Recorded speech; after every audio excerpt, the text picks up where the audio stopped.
Coming up on Mental Health Marty, May is Mental Health Awareness Month. So we're going to be discussing mental health and the Black community. Stay tuned.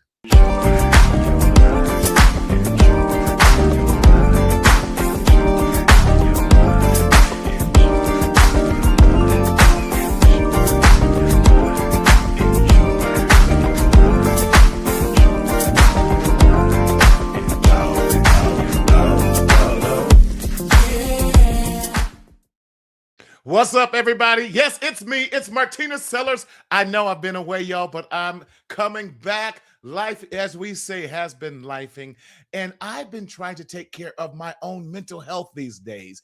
I don't know if I've done it successfully, but we are back live and in living color in Southern California. You know how I say it, where the sun is always shining. And we are so glad that you are joining us tonight. So please let us know that you're listening and where you are listening from. And go ahead and tell people that we are back on live tonight. Yes, you heard me, live, Live, exclamation point. I had to, hooked on phonics. That's what we're doing tonight. So hope you're doing well. But listen, all is well here.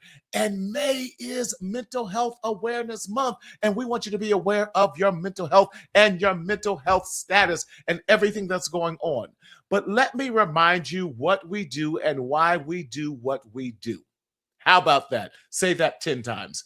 But anyway, here at Mental Health Marty, we are, just as a disclaimer, we are simply an advocate and a promoter of mental health and mental health awareness. We are not your psychiatrist. We are not your psychologist, although I have one on the show tonight. We are not your mental health provider by any means. However, we want to have the discussion about what mental health looks like, especially during the month of May, since this is Mental Health Awareness Month. And we want to lessen the stigma about having healthy discussions around mental health. Now, if you're experiencing any type of mental health crises, and just because you're going through a mental health challenge does not mean you have a mental health diagnosis, because there are times we all feel depressed. There are times we all feel anxious. But it does not necessarily mean you have to have this mental health diagnosis. It's okay not to be okay. So, but if you're experiencing any type of mental health crisis or feel that you need some help, listen, you can always dial 411-811 or go to your nearest urgent care or hospital, because our desire is that you be healthy, wealthy, and strong. So please make sure you do that. Again, come on in the room. Come on in the room. Let us know you're out there listening and what you are doing, because we are so excited to have you in the room. As I shared, May is Mental Health Awareness Month, and we want to make sure when we're talking about mental health and the Black community, I was pulling up some statistics right before we jumped on. And do you know that still 63% of Black people still believe that if you have a mental health crisis, a mental health diagnosis, that it is a sign of weakness? Y'all, we have to stop the stinking thinking. And we have to not continue to secretly suffer in silence in the shadow of shame. But we got to speak up. We got to speak out. And we have to live. Too often we are killing ourselves and allowing ourselves to implode because we will not ask for help.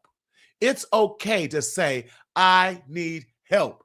Yes. So thank you for listening from Riverside. That's right. Thank you. Good to see you. But we have to say, listen, I need help. It's okay to say we need help, especially as Black men. We don't often ask for help because we were told never to ask for help, or don't let people see you sweat, or you're strong enough, you can bear it. There are times, y'all, in this thing called life that I feel overwhelmed, that I feel anxious, that I feel just frantic at times, and that I have to ground myself and get to the basics. It's okay to say, you know what? I'm going to take a break. I'm going to get some rest. I'm going to eat healthy. I'm going to slow down in order that I might later speed up. And I'm going to get some help. Well, I'm so glad that she is a returning guest on the show. She is an amazing psychologist here in the Inland Empire, and she is the bomb.com that I'm so excited about. And so, yes, Jeff, how are you, buddy? Good to see you, man. Yes, I got your message. Like, where are you at? We're back. We're back. Yes, from out there in the great state of Michigan. But I'm so glad to have this young lady on the show. She's a fashion icon, diva with the matching glasses. She's in the studio in the green room going, But she is. If you see her, you know her by her glasses and what she's wearing. The fits be tight, the diagnosis be tight, the advice be tight. I'm going to say all that is tight, but none other. Can we welcome none other than Dr. Niedha Welch? Doc! You are hilarious, but I will correct you. I am not a psychologist. Okay. So I'm a licensed marriage and family therapist, and I have my doctorate in psychology. So I'm not an actual licensed psychologist yet. So I hear you. I hear you. Thank you for the correction of that, because yes. BBS will get you for if you say one wrong thing. Yeah, and you out there saying wrong things, trying to get me caught up. Right. Clarify. Well, let me tell you something. You got an earned doctorate. Let me say that. Earned doctorate. That you went to school. I'm feeling like my boy that goes preheat. So yes, earns that money, that time, those sleepless nights, the stress, the stress, the stress, all of that. And talk to us, because in this time where I think that a lot of licensed professionals are being diminished, or that their craft and what they do to earn those hours, going to classes, writing all these theses and all these other things, studying for a test, the exit to get out of school, then doing 3,000 hours, taking law and ethics exams, taking your license exam, studying for all that, making sure every 2 to 3 years that you're stayed up on it, and making sure you're taking, all these things. Why is it so important? And I'm not knocking life coaches. I think there's a purpose for life coaches, but we're talking about life coach and we're talking about licensed professionals. Those are different categories, because there are times in life that we need a life coach, but there are other times when we need a licensed therapist, a licensed marriage and family, a licensed social worker, a licensed psychologist, a licensed, dare we say, psychiatrist. But why is it so important that we know the difference in our community? Well, one, it's the type of help that you want to get. And I think all of it can be helpful. I'm not knocking anything, but I think that sometimes, like when it comes to going to a licensed professional, it's work. Yes. You got to dig deep, and you got to be ready. And in my work as a therapist, and I supervise associate level clinicians. Yes. You have some people that are wanting to work, wanting to be there. And then you have some people who are still struggling.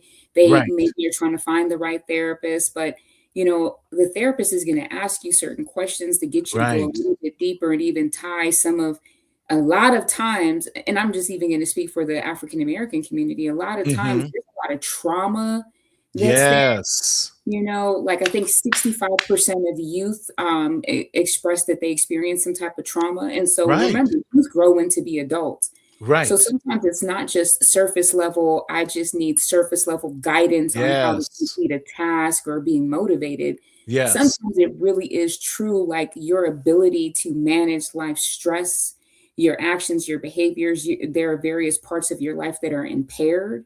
And I think when you go to a licensed clinician, all of the work that they do, the CEU, so the continuing education units that they have to do, staying up on their, like even the Board of Behavioral Sciences, in terms of all of their restrictions and regulations, do help clinicians stay on track and do the things that they That's need to do, right. and we're held accountable for that too. That's and I love that because there's a governing body that holds you accountable to Mhm. make sure that we are doing no harm Yeah. to our clients and that regard. So, listen, if you have a question for Dr. Welsh, especially as we're dealing with that, please put your comments in the chat. We would love to address them. And I would be remiss in saying, please, if you're not already subscribing to the Mental Health Marty Show on YouTube, please like and share and subscribe in all that you're doing to make sure that you get all the notices of what we're doing and how we're doing. Thank you, Daryl. The Mac in the back is on his job. Woo! Yes, Yeah. but that is so imperative, what you're doing and how you're doing it. Miss Tanya, I got your message. Miss Tanya got on me talking about where are you at. So love Mm. her, who is a faithful follower, and she shares all the information. And that's what I love about those who've been with me for so many years. Can you believe I've been doing this? Oh my goodness, for over 12 years now. Starting Wow. off as just doing Facebook and some other things because I just wanted to help people. Yeah. So with that, how and why did you get into this profession called mental health? Well, initially I started off with, well, the moment, right, was I Mhm. had to be about 15 years old, somewhere around there. And we were driving in the car, and I grew up in Palmdale. Uh, Every year we moved because we either got evicted or rent was increased. mhm, mm, And a lot of the families and adults that I saw didn't really have jobs, on mm, welfare, smoked a lot of drama, mhm, fighting, yelling, chaos. mhm. And I would see the kids just like my age or younger, just kind of like there, Right, just right, right, wherever they were. And I remember seeing some kids walk down the street, and it was like a gloomy day, so that kinda added to it, I guess, but I was like, "Man, if kids had someone to talk to, they might not be as screwed up as some of these adults." And it right. does show that statistically, if a child has at least one trusted person, it can make Mhm. so much of a difference in their lives.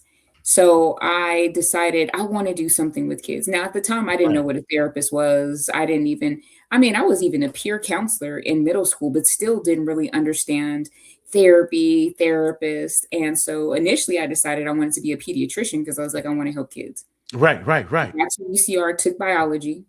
Okay. Um, yeah, was like, we can't do too much of this. I'm not a big biology fan. I was a straight A student, graduated valedictorian, but I was like, biology was my worst class. So Yeah. and then I took a psychology class, and then that's how I found out more about becoming a therapist. And Mhm, then I, got the master's, and then, was like, okay, well, I might as well get the doctorate. No mhm. one in my family history has a doctorate. So I was like, I Right. might as well just go ahead on and do it. So, and, Yes. and so I got into the field to really be there to support youth and talk to kids. So I've done group homes, residential treatment facilities, all that good stuff. So, Isn't that where all of us, we all cut our teeth in group homes? yeah, yeah, yeah. And that is I know what I felt when I was doing group home work, and especially I did boys. I could not do girls. Girls are just, I hate to say it, they're worse than boys. They Mhm, go for blood. At least with boys, they're mhm. gonna run off, smoke, do whatever. They're gonna come back. Girls are ruthless. Just my opinion. Mhm. I worked with boys too. I actually worked with juvenile sex offenders when I first started. Oh Yeah, wow. yeah. Talk to us about that population and what drew you to that, and especially what patterns did you see? Well, what drew me to it, I was at UCR, and there I said, "There's a position, it's a mental health specialist." And I was like, "All right, well, let me look into it. That can't hurt me." And it actually really helped me, Mm, because that I feel like they paid more attention to that and when I was applying yes. for my master's program than anything else. Right. But I started off as like a staff member. And Okay. then once I got my master's, they let me promote up to a case manager. Wow. And what one of the patterns I saw is a lot of the kids that were abused were the perpetrators were also abused themselves. Yes. So it's that, cliche hurt people. Yes. And it's so But it's interesting because true. even as we talk about like sexual abuse, like 90 to 93% of children who are sexually abused are abused by someone that they know. And like Yes. 30 some like I think it's maybe between 33 and 35%. It might even be up to 39% of the people that abuse them could be like a parent or something. Mhm. Oh, So, someone that was had close proximity to them, a yes. family member, a first or second cousin, Yep. a play auntie or uncle, and Yep. all those things, and so we have and then they had been abused, sexually abused themselves. So Mhm. like you're saying, the cycle in all of that. Yep. And the most interesting thing is some of these, even, and this also relates to just sexual abuse in general, but a lot of these kids, one, they were abusing their victim, and it could have been like their younger sister or what have you Mhm, mhm, for years. mhm. And there's like an African proverb too. It says like a secret is only a secret because it's never told.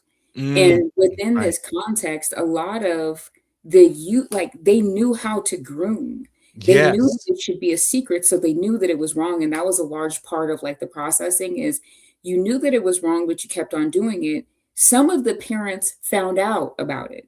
I Mhm. know a couple of cases when I'm processing with them, Wow. yeah, my mom found out, but then she made it so, I couldn't go home after school, but then I found a way in the home, and then I did keep on abusing my cousin or my this or my Right, that. right. So a lot of times it's happening right in the home.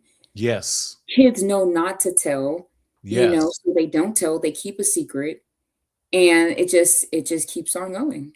Yes, and that's the silence, the suffering and silence that we have to Mhm, break. Let's talk about some of the things that we were kind of talking kind of pre-show when we're talking about, especially with youth, young people, because I know that's your heart. And mhm, and I was a youth pastor for so many years myself, and so protecting young people has always been part of my passion. With that, when we're talking about mental health disorder, especially the suicide rate, we don't mhm. like to talk about that, but suicide rate, especially between our young boys between 12 and 15. And can you give us some highlights about how it has increased so much even since the pandemic, and what that looks like today, and what can we do? Two loaded question, what it looks like and what can we do to help normalize conversations about that? Okay. Well, one thing is, so Black youth between the ages of 5 and 12 are twice as likely to die by suicide than their white Wait, wait, peers. wait. We got to slow that one down. You 5 to you said 12 between is 5 yeah, to 12. 5. yeah, That is mind-blowing. They should be watching Barney and Sesame Street. Oh, I'm dating myself. Boss Baby. There we go. yeah, And some of those other things. But a 5 to you said 12 years old. 5 to 12, yeah. We've taken the innocence Mhm, out of childhood, and yeah, that is alarming. yeah, Yes, yes, Dr. Cook. Yes, yes, very. Yes, thank you. Doc. And Doc and Kelly, it was so great seeing you guys a couple weeks ago. They've been advocates for young people and everything as well. They are beautiful, and miss and love you guys. But talk some more about that, because one of the statistics I said from 2007 to 2020, the suicide rate has risen over. This number is startling. Ready yeah, for this? 144% mhm, among 10 to 17-year-olds who are Black. yeah, 144%. These young people are mhm, crying out for help, and we're doing nothing. yeah. And I That don't even wanna dismiss the fact, like, what is being done, but I feel like more yes. can be done, There, right? thank you. Thank you Yeah, for cleaning because that up. I think some of it even has to do with, I mean, there's probably so many contributors to that. And Hmm. I know, periodically I've gone into middle school classes, and one of the things that I do with the kids is I ask them, like, as an adult, I can come in and I can say, you know what, we need to talk about this. We need to talk about that. And so Hmm. I don't like doing that with young people all the time. Sometimes I want to know, what do you want to talk about? Right, And right. so I've given them note cards and I asked them, like, what is something that you want adults and or like your parents to know about your mental health? And some of the, I mean, I did 2 middle school classes, and almost every single card had something very relevant. It wasn't just my mental health is fine. Some of them said, like, I think one youth was saying, and it was very cryptic, but she was saying, I have trouble with my mental health because I just lost my baby. And these Mm. are anonymous cards. One youth said something about yelling at us doesn't work. It doesn't. Someone said, my parents, just because you have trauma doesn't mean pass your trauma onto me. Mhm. When my room Mm. is dirty, it doesn't mean that I'm being lazy. School is Mm. really stressful. I Mhm. have social anxiety. I have negative Mm. thoughts about myself. Like they said some real serious stuff. And even when you talk about we're not doing anything, I'm like, wow, I have all of this information. Like I want to go back to the school and be like, hey, we need to do something because Yes. these are the cards that they wrote and it's some real Yes. stuff. Yes. So No, thank you for sharing that because I think a lot of times we still have this mentality, do as I say and not as I do as parents. And mhm, I'm a parent and I and my kids laugh at me because how I raised Tony is totally different than how I mhm. raised Raven and Christian. And of course, I was at a different place in that part of my life, and I'm more grounded now. And so Mhm. I don't know if it's this wonderful age. So I just go, you know what? I'm not going to let that stress me out, and I'm not going to let her Mhm. stress me out. And we do homework, yay! We don't. Let's make it up tomorrow, you Yeah, know, yeah. and those type of things. And when you are in a stress as parents, a trauma crises constantly, it's hard to make rational decisions Yeah. about your children. So what would you say are some things maybe that we as parents can do to better connect with our young people? Some things seem simple, right? Well, Mhm. and I think what happens with parents is it's like they have their own trauma. Right. So it's like processing and that stigma, all of those reasons why, us as Black individuals, African American individuals don't seek out, professional services. Sometimes that's necessary because that frustration builds up and it does. Like it's this intergenerational transmission of trauma. And Right. so trauma is just passed down from generation to generation. Yes. So I do think going to seeking out a professional or life coach, whatever seems appropriate, right? Because Exactly. even as a licensed professional, I'm not, you have to go get therapy. Do I think it's beneficial? Yes. But if Mhm. there is a professional person that you can talk to, because even as a life coach should say, this is kind of out of my scope. I think that you Right. need some deeper, Right. work, right? But talking to someone, building community, even. Mhm. But I think That's good. what happens a lot, I feel, with parents is it'll be something like a kid that says like, "Man, school is hard," or "I'm getting bullied," and it's like, "What?" I mean, or something, "I'm depressed." "What? You Mhm. depressed? What you gotta be depressed for? You got a roof over your head. When I Mhm. was your age, we Mhm. had to do this. When I was your age, we had to do that. My mama never did this. You got this, and you got that." And so we kind of Stay use out of that, my house. right? And that's what we do. So we Right, right. use that, and it's very comparative, and comparison is like the killer of joy. But you know, Mm. there's a lot of comparison there. And so then whatever the child might be struggling with is seen as less than. And every generation has its struggles, it has its trials and tribulations. And I think like we're not used to talking about like, okay, so what's really going on? How do we handle it? I think even from our past parents, like in our past generations, it's like you dealing with something and then, okay, well, get over it, like suck it up. So I think and it's the same for boys and girls. I Yes. don't know if girls are just feeling like this freedom to be emotional. I think you get to a certain point where it's the same thing. Like suck it Mm. up, deal with it. We got to get through Okay. the day. We need to do this. And so Okay. I think parents that might happen a lot with parents where they may not hear what the child is experiencing because one, they experience some stuff and they're experiencing some things now. So Yes. then it's almost like it's a burden that the child now is enduring because the parent is not saying, well, you know what, I need to go get some help. I Mm. need to go talk to That's somebody. good. I need That's to do good. something different. I need to build community. Yes.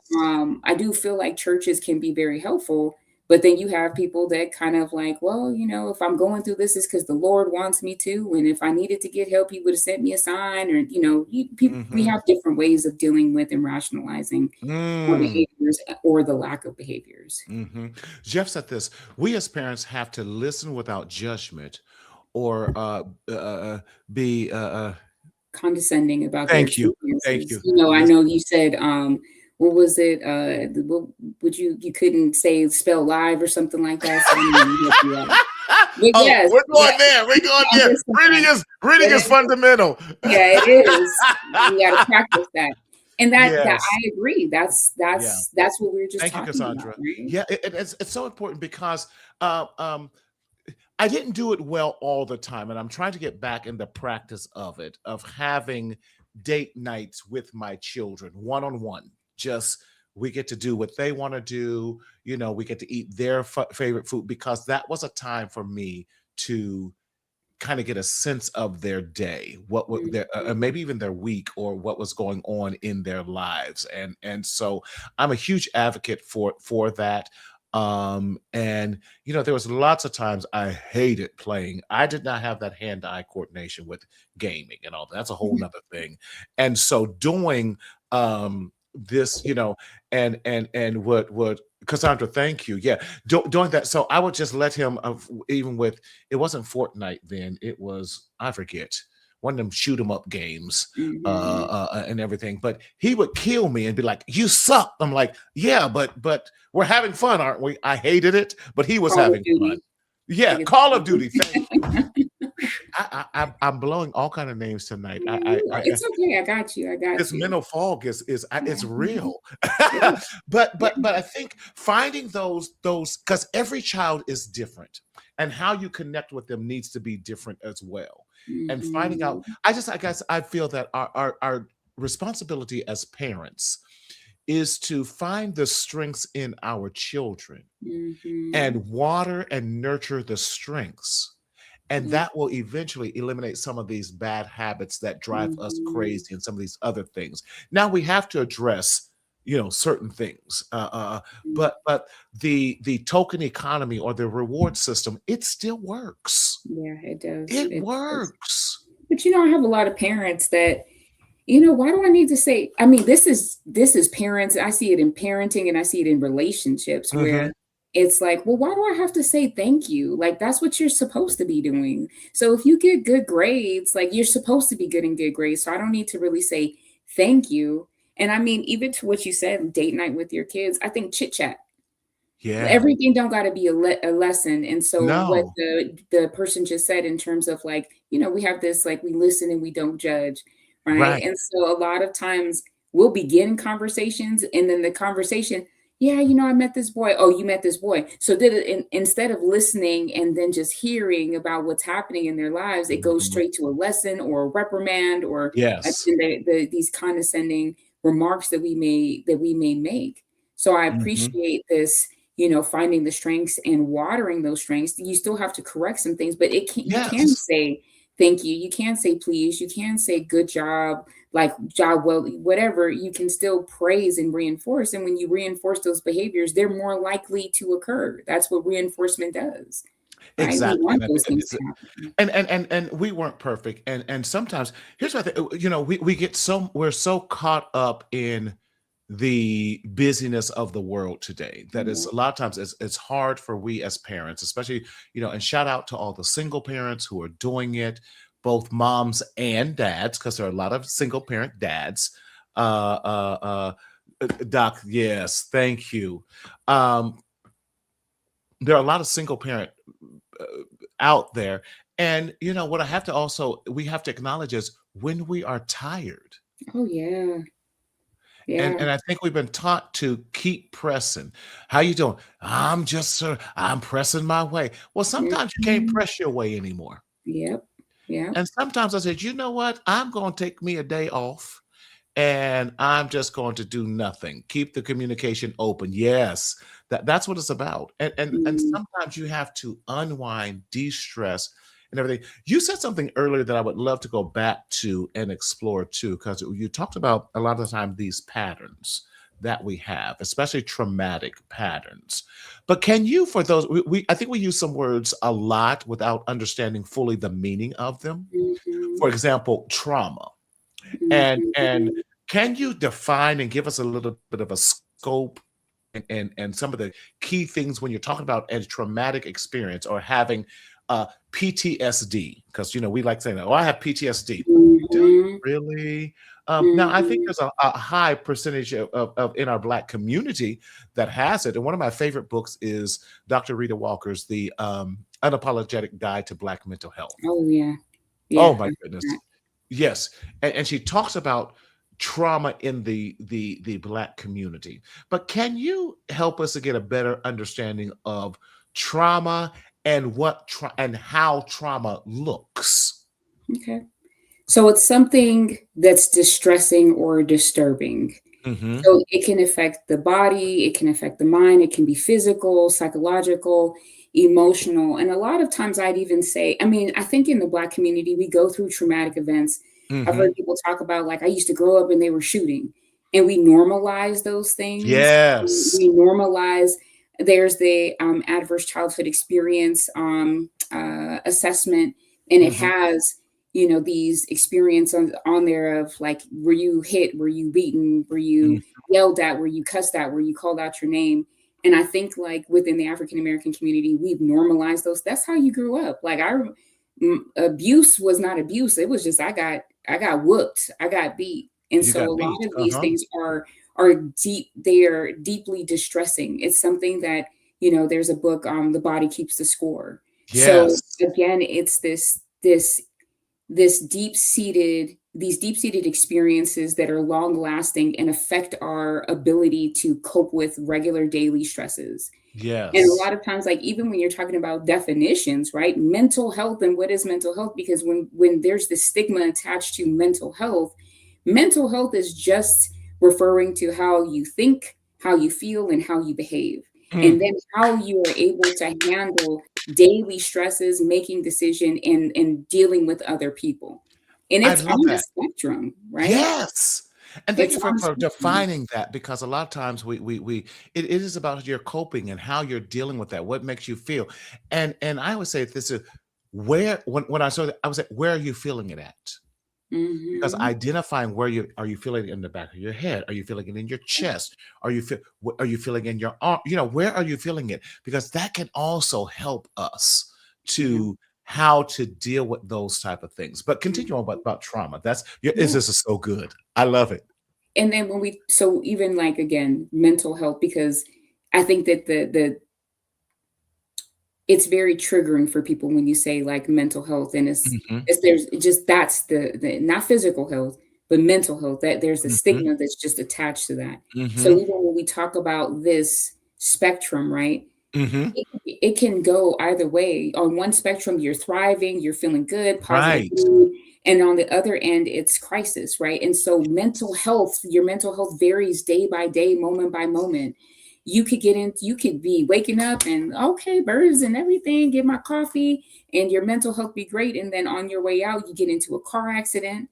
And then all of a sudden after that, that trauma, right? That Yes. distressing event can now Yes. result in your mental health going more towards being in, like, a crisis mode. Now, if you Mhm. stay there for an extended period of time and it's not like, okay, I dealt with this, this was okay. How am I overall, if my mental health is good, maybe that car accident is not going to cause so much long lasting, like, trauma and Yes. internal turmoil that now I'm like, I have PTSD, I'm having flashbacks, I can't Yes. deal and I can't cope with life. Because really, when we're diagnosing, we're looking at impairment. Yes. Is there an impairment? Are you able to carry out your daily Yes. activities, right? Are you able to go to work and function well at work? And Right. this is not, well, I gotta go to work, but this is, what's your mindset when you're at work? Mhm.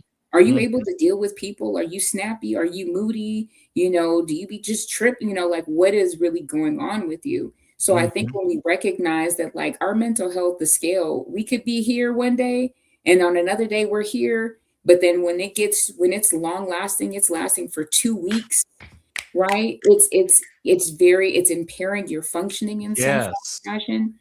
That's And with when we those 2 really. weeks turn into 2 to 3 months and all that, Yes, then exactly. then that's when it's like, okay, this is not just acute any longer. This is going into Yes. some of the more Yes. serious things, and that's still okay. Yes, yes.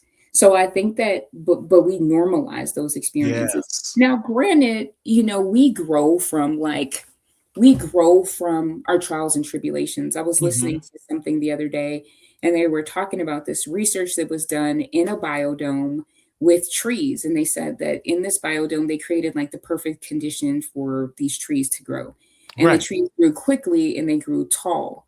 Mm. But when they grew to a certain height, they began to fall over, and they couldn't understand why they were falling over. And so they came to the conclusion that it was because there was no wind. And so when a Mm. tree is in its natural environment, the wind helps the tree to create, I think it's called bark density. And so the bark density helps the tree to develop a strength in order to continue to grow taller and to be stronger. So without the wind, it doesn't develop the strength. So even though it's tall, right? So there's a something I have is called building generational mental health, because Yes. I think like we can get money. That's that growing tall in those perfect conditions. Like I got Right. all of this money, but if you don't really manage your mental health, you don't work on like who am I?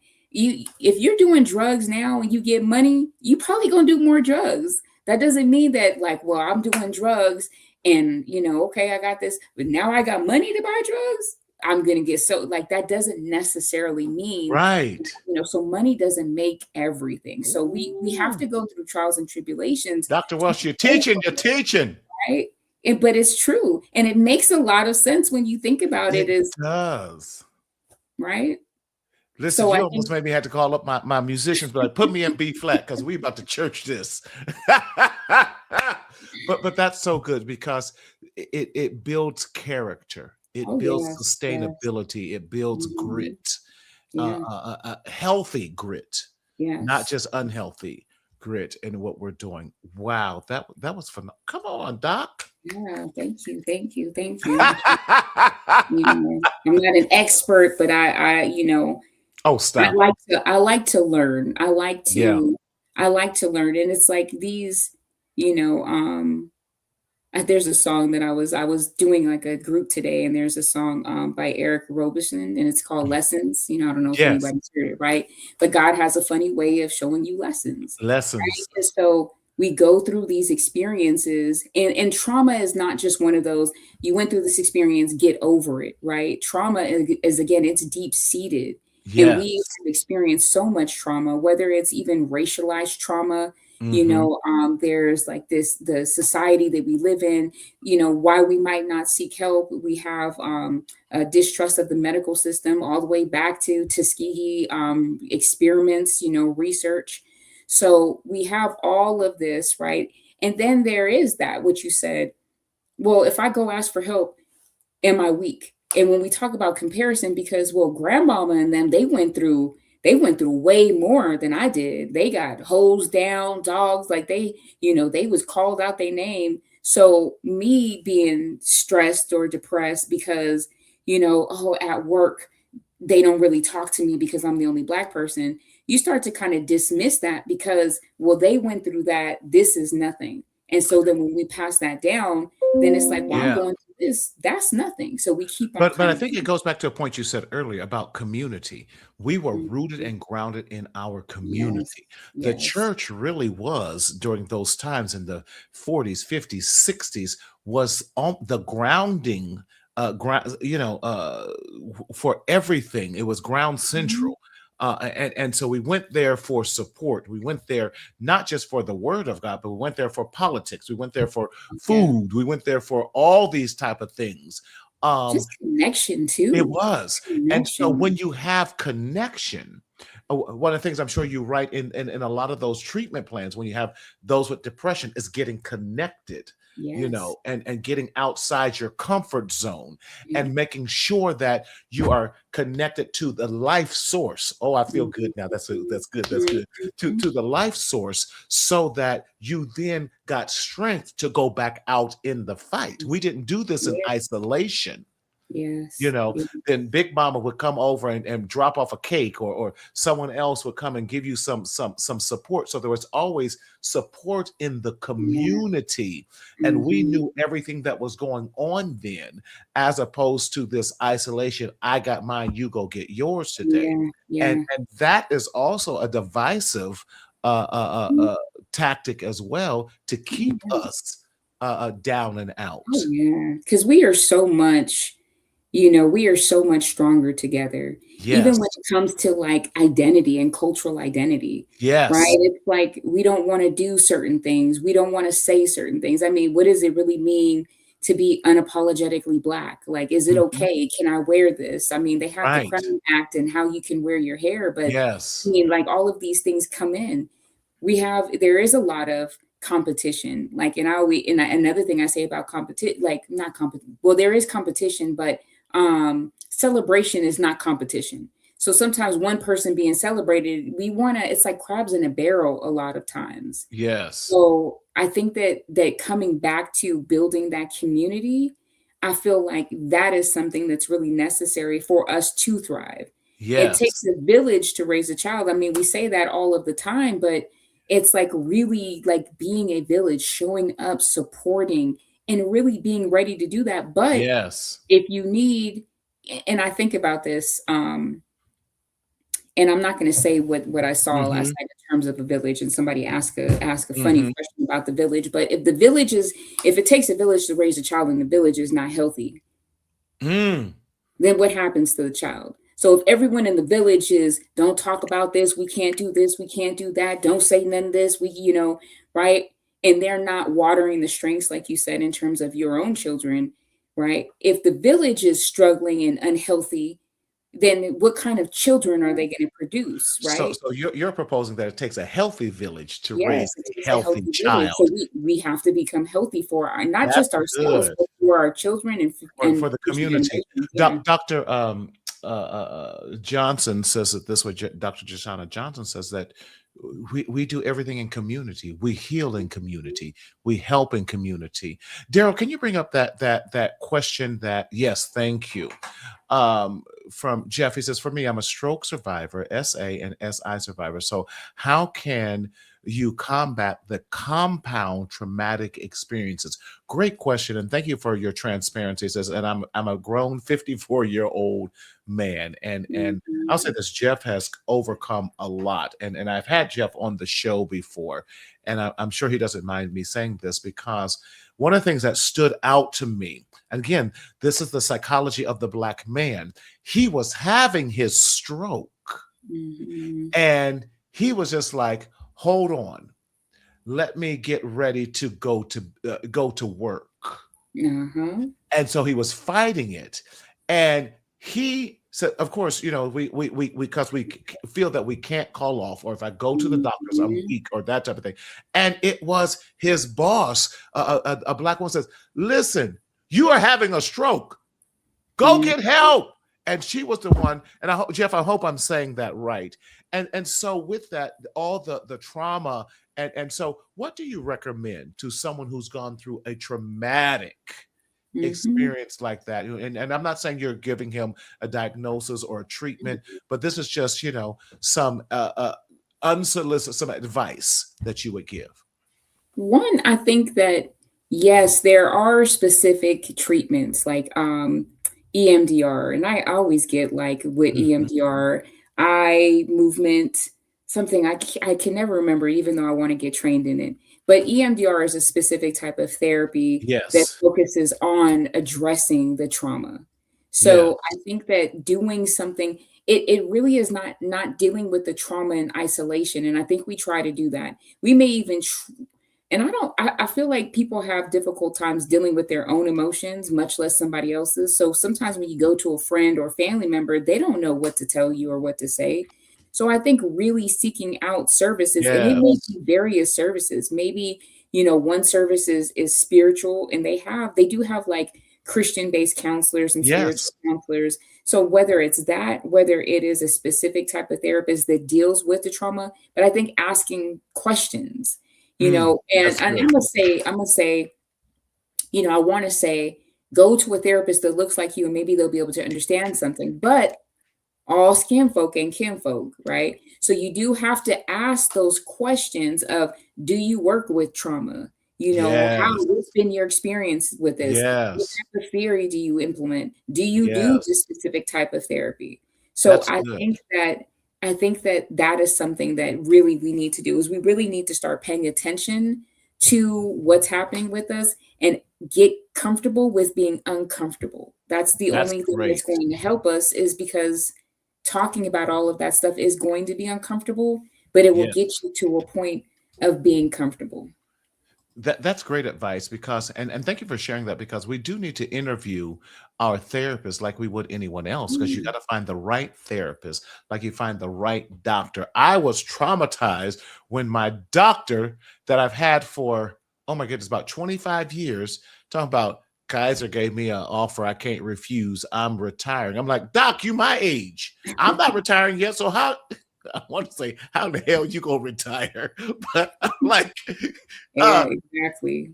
I said, we've been through too much together. We didn't put our kids through school and all this we've been talking about. I practically know. I said, you know what? I don't care. I'm coming to your house. So what's your address? He fell out Uh-huh, laughing. yeah, But and but some but you gotta find the it's right a and relationship. it is, and it really is. It's not just transactional, it is relational, and I think that Yes. within our Yes. community, finding someone who's going to be relational and hear you, Yes. and even if they don't have to go through the same exact thing, Right. but they still and that's when we talk about a licensed professional. So Yes. EMDR, eye movement desensitization and reprocessing. So it is a specific type of therapy that works on healing from trauma. So it is Yes. very specific. That's when we talk about life coaching Yes. and a licensed person does this specific type of therapy. And it works on like the trauma that's like in your body as well. Yes. Right. And it's a Yes. process and it takes time. It's not going to just be a snap of a finger and then you're And healed I'm hearing again. such great things about EMDR, and Mhm. I know I didn't understand it at first, but even in getting that, I always say this: trauma enters the body one way, and we have to learn to get it out of the body. Yeah. And so much trauma and experiences can affect us. It affects our blood pressure, our diabetes, and all these other things. It takes a toll. So I'm glad that the profession is really starting to realign itself a little bit Mhm. with dealing with the physical and getting out that Yeah. and making sure that we are active and we're doing things.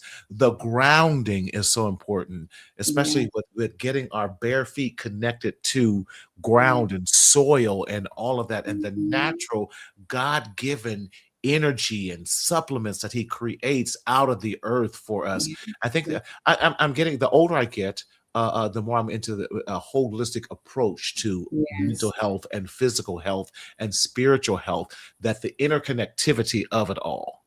It's Uh, whole uh, health. Yeah. It's yes, whole. Yeah. Yeah, definitely. you're right, all of it is related. You can't, "Okay, well, Imma go to therapy, but Imma eat horribly. I'm still practice these same habits. I'm not gonna work on anything outside of it. I'm just expecting because it's work. You can't just Yes, go to therapy and then be like, "Okay, I talked about this stuff, but Imma go back out and Imma do the same thing." right. Right? You have to make changes. Yes, That's what we have to focus on is really making those changes and just again it's not it's a journey, it's not an overnight process, it's a journey, and when you understand that there's a journey and you have to be open, right? Therapy is not going to yes. work if the therapist is the one asking you all so what are we talking about what are we talking about today? Like it is Mhm. not. And I think a lot of times people come in like you got to ask me the right questions for me to have a breakthrough. Well, you got to talk too, like Yes. you got to be able to talk It's and get some of this stuff out, have a conversation. So yeah, because when I was doing it, hey, Thomas, good to see you. Thomas out of DC. Yes, but by the time we got the first 3 to 4 sessions is really getting to know you. yeah, trust You building, know, rapport it building. is, and by then by the time I'm into my 10th session, I'm saying stuff that I'm like, oh my god, I can't believe I said that. Yeah, and there Uh, will be we're people who building build trust. credibility. Yes. Yes, yes. I told one, don't ever say this. And I'm going to give you my best clinical words on that. That was just dumb. Uh, Mhm. are you? I said, I'm not calling you dumb. I'm calling your action dumb. Now think about it. Oh. I just stood there and looked up. He goes, "Oh, you're right. That was dumb."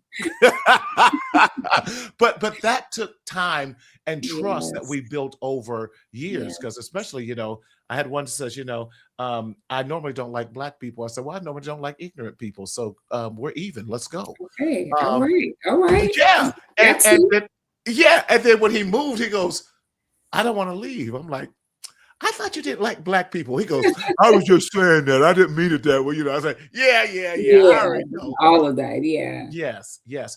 Our time is come. I can't believe it's coming to a close so quickly. I have a new segment that I like to call Dare to Dream. Dare to Dream. And if you had one dream, and it doesn't have to be for the profession, maybe it's for you that you be a billionaire. I don't know. But Yeah. Dare to Dream, I believe that we have lost the art of dreaming in our community. Mhm. And I'm going to go biblical a little bit. It says the vision says, write the vision or the dream and make it plain. What would be your dream? You know, one of the things that I really value, and I don't even know if this could be, I think it's still a dream because it's like, man, could this happen? I Mhm. really value support. I value Mm, communication. yes. I value connections. I value family. I Yes. value vulnerability. And Yes. it's like, I just want us to be closer. I want us to be able Mm, to have conversations. I want everyone really, I mean, it sounds like it's not the, I want world peace for everyone, but it's like, I really want people to be healthy. I want yes. people to take the initiative and go out and get the help that they need because it affects me, Yes. people are not healthy. It affects people around us. And it even leads to like these judgments and grouping these stereotypes, Yes. and I Yes. don't like being a part of like some of the stereotypes, just even being a professional Black woman, right? So I Mhm. just wish, I just dream that everyone just decided to do something better for themselves, like not even be a millionaire. I'd be a millionaire and still all these dysfunctional people that's out here passing down trauma and all this other stuff. Yes. So if people could just recognize, realize, and put in the work, I mean, I really would appreciate that, honestly. I love that. And I love it because it really stems upon being able to have honest communication Yes, and honest have and transparent, not even just us, yes. 'cause transparency, you give a little bit more. When you're being Yes. transparent, you don't just, yes, that's the answer to the question, but you add something to it. And so I think that transparency I and love that. vulnerability, but not just, you can't be vulnerable with everyone. Right? True. I'm not saying go out and just be vulnerable with everyone because some people don't know how to accept that. So I think if Mhm. everyone works on that, then I think it will be easier to be vulnerable, to speak up and be transparent so that you're supported. You That's don't want to good. tell someone, go talk, yeah, I'm feeling depressed. What you feeling depressed for? Oh, I was being vulnerable. They said be vulnerable. I'm not doing that again. So I really think we just have some work to do and it's I possible. love that. I love that because it requires us taking our guard down. So if I'm daring to dream, my dream would be that we would have permission to take our guard down. Yes. And like I believe Jeff said it earlier, without judgment. Yes. And Yes. and that I seek understanding before I seek um my opinion or Yes. even to give a comment or judgment, that I'm seeking to understand you. I'm seeking to um feel where you're at in the moment and get an Yeah. understanding of what brought that on. I don't Yes. necessarily have to agree with it, but I Mhm. can still be empathetic. Oh, yeah, definitely. Definitely. Yes. Listen to understand and not to Yes. respond. Thank you, thank you. That's what I told you you're Yeah. helping me out today, this Yeah, I brain got fog I'm you. having. I got you. I I got know, I you. know, I know, I know. So, yeah, seeking so that would be my I think even words of wisdom. Maybe that's our joint words of wisdom, to dare to dream, that we seek to understand before we respond, Mhm. and get a better understanding. So, parents, I'm gonna challenge you this week. Seek to understand your child. Seek to Ask the understand. question. Yeah. Yes. Ask open-ended questions. Why are you feeling this way? Just What listening. happened that may have caused you to feel this way? And I think just having those type of conversations, how can I support you? Mhm. Those type of things. And my daughter says this a lot. Well, I don't know. I'm like, well, let's talk about that some more. Mhm. Because I you have an understanding. So are you afraid? Have I what have I done that you may not create a safe environment for you to talk about this now? Well, Mhm. you're angry. And then, you know what? You're right. I am angry, but let me pull this down. Let's talk about it. Yes.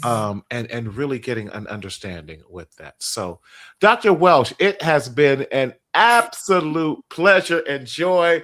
I've enjoyed this. I've Thank learned so you. much. Yes, Mrs. Mitchell, so good. Thank you so much for joining us as always, and I appreciate you. Mac in the back, your mama is one of our biggest fans, and I love it, love it, love it. And let me say this too: thank you for your prayers. I appreciate that. And I think it goes back to what you're saying. Having a village that is going to stand with you in times of crises, in times of trouble, in times of these other things. And she and so many have been so amazing. And I love the people that are the Mental Health Marty family, because that's exactly who we are. Some of us we have not met in person, but it's been absolutely amazing, and I feel the connection. So, again, thank you for being a part of the extended family for Mental Health Marty. Yes. Thank you for allowing me to even be here. So I appreciate the opportunity to just provide some level of education, support, Yes, words. I think my nonprofit is creating conversations, liberating minds. And I think that everything is a conversation. I do that when we create these spaces for the conversations, it can be very liberating. It be very free because a lot of yes, times it's our mental, it's how we're thinking about things. It's our mindset that I think keeps us trapped a lot of times, you know. So I think having this conversation, you having these conversations is can be and is impactful. So thank you for what you it do. is my pleasure. Y'all, please go out and follow Dr. Naida. She is absolutely amazing. So, follow Dr. Naida Welsh. She is amazing, and you will learn a lot. She has passion for what she's doing. So, I just want to share some upcoming events and things that are happening here in the IE as we're promoting, just like we're saying, helping support our young people. So, Daryl has put together an amazing presentation for us. So, Daryl, what's our first one here? So, the we are going to be launching through the 100 Black Men. We're going to be launching a youth entrepreneurial leadership development program. And please check out my Instagram for that, and that's Mental Health Marty, to get the flyer information.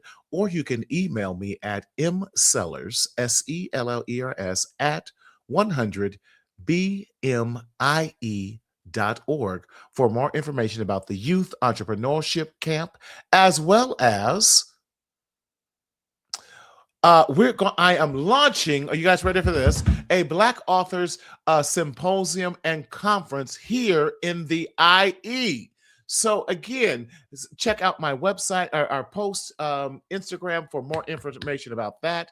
And if you are looking for a guest speaker, guess who can be part of your guest speaker? None other than yours truly, Martina Sellers, a mental health hygienist. Woo! Book me today. Listen, we want to continue sharing this message about mental health and mental health awareness, because we don't want you to think that there isn't help, especially in this month of May when we're highlighting mental health awareness.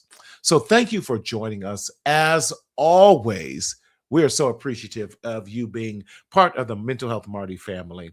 And as you can see, I have my book back here that way, the Chris is Sad book. Please let us know. And we have now this wonderful package that we can get it mailed out to you.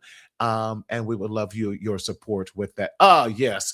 You got that one. Although the package now, that was the Black Friday sale. So our bundle is $35, and that will get you your mail out for that as well. So again, thank you for being a part of this, as always, in this journey called life. We never want you to secretly suffer in silence in the shadow of shame, but we want you to speak up, speak out, and live. Why? Because the best is still yet to come. See you next week. Take care and God bless. Enjoy your life.